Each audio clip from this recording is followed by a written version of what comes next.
I'm Robert Paterson. I'm Operations Manager for Rural Schools Scotland.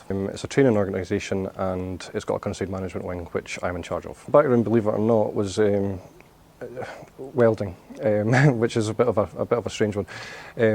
I was made redundant back in 2009 and I went back to college to retrain countryside management. So when I left the college, I was volunteering for an organisation called the Ecology Centre at Kinghorn Loch, and that was an environmental charity.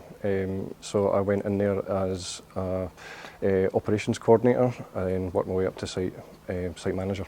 And then was made redundant from there, unfortunately, and at that point Stuart took me on as an employability coordinator.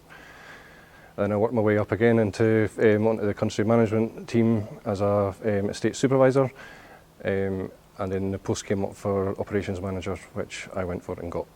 Day to day, it's organising the country management team, making sure that they've got everything that they need, all the PPE, all the equipment, all that sort of stuff. So a lot of it's organising, ordering materials, parts, that sort of stuff, and also being out on site with the guys, making sure that they're doing what they're meant to be doing in the way that they're meant to be doing it. It's something that I have to say to the guys pretty much every single day, that every day you're making a difference.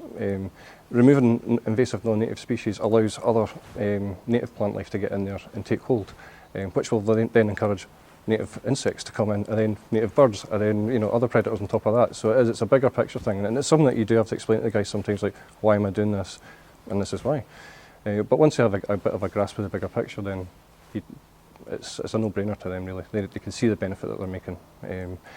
And for the public, it's quite often it's making paths safe, so cutting trees that are overhanging or falling down over paths and stuff like that. So it's quite a bit of maintenance, if you like, for the council as well as for private customers.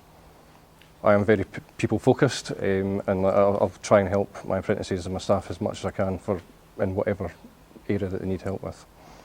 As we said earlier, we've got a member of staff that can't drive, so that's something that we're looking at, is how can we help them get to that point where they can get their licence, because for people that are on minimum wage it can be quite a challenge to put that money aside every week to be able to afford driving lessons and then a test at the end of it. Working in the rural sector is very rewarding. You're usually working in very beautiful places. The variation of day-to-day tasks, the guys are rarely doing the same job twice. It happens sometimes, but very rarely. There's always different things to be doing. We're always in different locations. It's usually always in a beautiful woodland. So it's a wonderful place to work. It really is. And unfortunately, the workforce is getting a little bit older as well, and we're trying to encourage as many young people as we possibly can, particularly young women. There's definitely a deficit of young women in the sector, which we're desperately trying to address. I really enjoy my job. It's very rewarding. It's really rewarding to see someone come in who, as I say, doesn't know how to make their lunch or can't get themselves dressed properly and get out the door first thing in the morning. To have that turn around to being someone who's here 15 minutes early, they've got their lunch, we don't have to stop at the shops and stuff like that. It's great. It is really rewarding. It's really rewarding to see them complete their apprenticeships as well, and actually have achieved something. It's really rewarding to see them appreciate it.